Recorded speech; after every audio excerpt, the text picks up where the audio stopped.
With more, we're now joined by the Premier of Alberta, Danielle Smith. Premier, thank you for making the time. Yeah, nice to talk to you, Michael. And you. So here we have Alberta. You're now going to act as the proponent of this new pipeline to the West Coast. There are 3 companies involved as an advisory role, to my understanding. Does this not just reinforce what Premier Eby has always said, that there's no real private interest in a new pipeline? I would say that we have a market right now where it's difficult to attract private equity because of some of the bad laws that have been in place over the last 10 years. This is why I've talked to the Prime Minister about needing a grand bargain where we get a bitumen pipeline, the Pathways project to reduce emissions, but then also address the 9 bad laws. The way pipelines get built is that they get proponents willing to pledge barrels.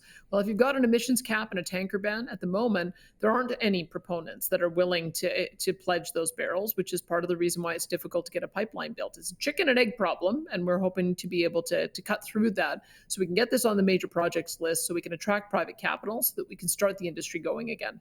Okay, a chicken and egg problem, as you say, but here you have Premier Eby consistently saying that that he doesn't see this as a real proposal. Can you convince him that if you get rid of these roadblocks, that there is a real deal possible?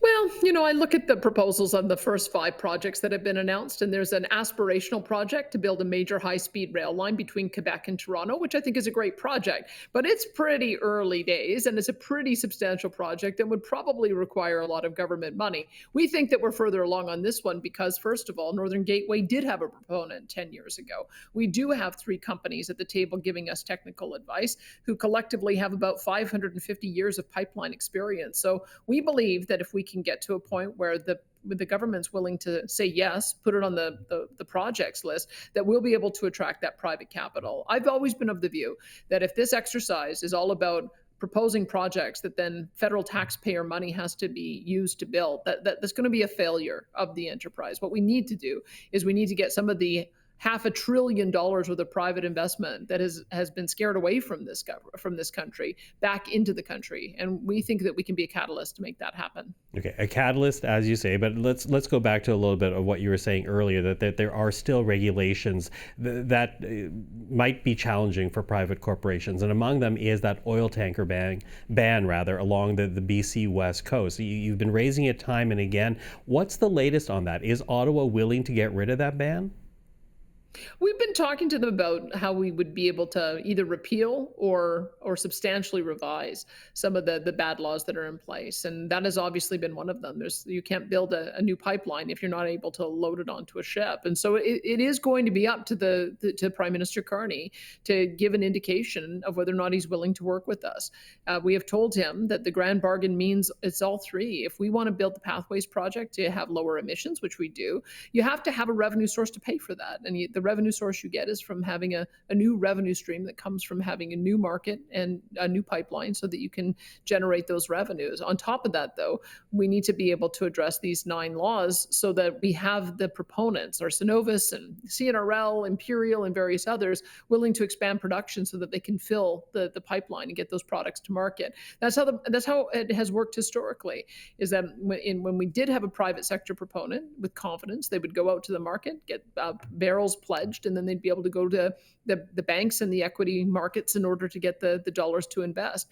The federal government with their bad laws has interfered in that process. So if we're going to be serious about making a change so that we can attract private capital back, those are the things that are going to have to be changed. So that's what I'm working on with the federal government, and I hope we make some progress. Mm-hmm. Now, you also mentioned Northern Gateway, the past proposal from like over 10 years ago, but that was met with some real opposition from environmental groups and Indigenous leadership. How will this proposal, and I know you're still going to work on it, but how do you see this proposal addressing those issues so they don't actually become oppositional concerns?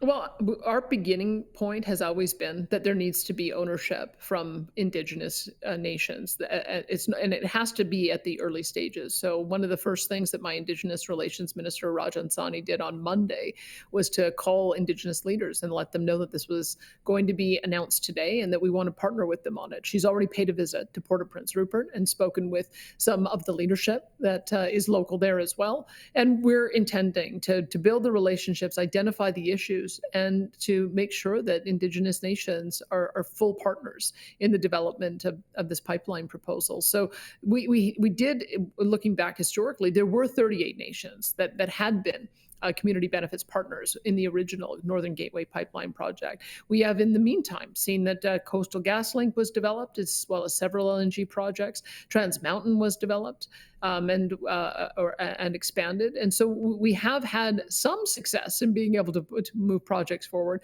But there's been at great expense.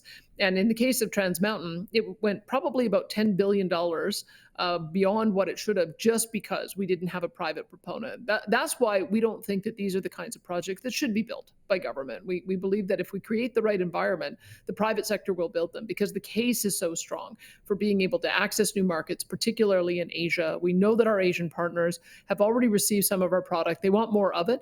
And if we're going to diversify our customer base, that is the best opportunity to do so. And the environmental concerns, is that about carbon capture? Is that a grand deal here, or is there other ways that you can address those concerns as well? I think, I mean, there's all kinds of ways. What I like about the Pathways project is they talk about carbon neutrality by 2050. They want to do carbon capture, utilization, and storage. We can build interties with our neighbors in Saskatchewan and British Columbia in order to decarbonize our grid, either with nuclear power or hydropower. We're very keen to look at those as potential options. And we also have direct air capture is one of the last mile proposals. So the CO2 is, of course, one issue, but there are also issues on the ground as you're developing out a project of this magnitude. With linear pipeline projects, you have to make sure that you're addressing local issues around land use, around indigenous use, around hunting and trapping, and ensuring that those rights are respected. And so it's a long process that we have to go through, but I believe it's a very important one, a worthwhile one, and to have Indigenous ownership in it so that they have a long-term revenue stream to be able to address local concerns with their own source revenue. That to me is really a pathway to true economic reconciliation. So that's why we started there, is we want to be a catalyst to ensure that we've got Indigenous ownership as well. Less than a minute left, but I have to ask, because you've been fairly confident that a pipeline will be included in the second tranche of national projects. What if it's not? I would hope that we would have a pretty strong indication from the federal government about whether they're serious about acting on the things that they campaigned on. I saw with great interest that Prime Minister Mark Carney campaigned on being the strongest economy in the G7. He campaigned on being an energy superpower on both conventional as well as new energy.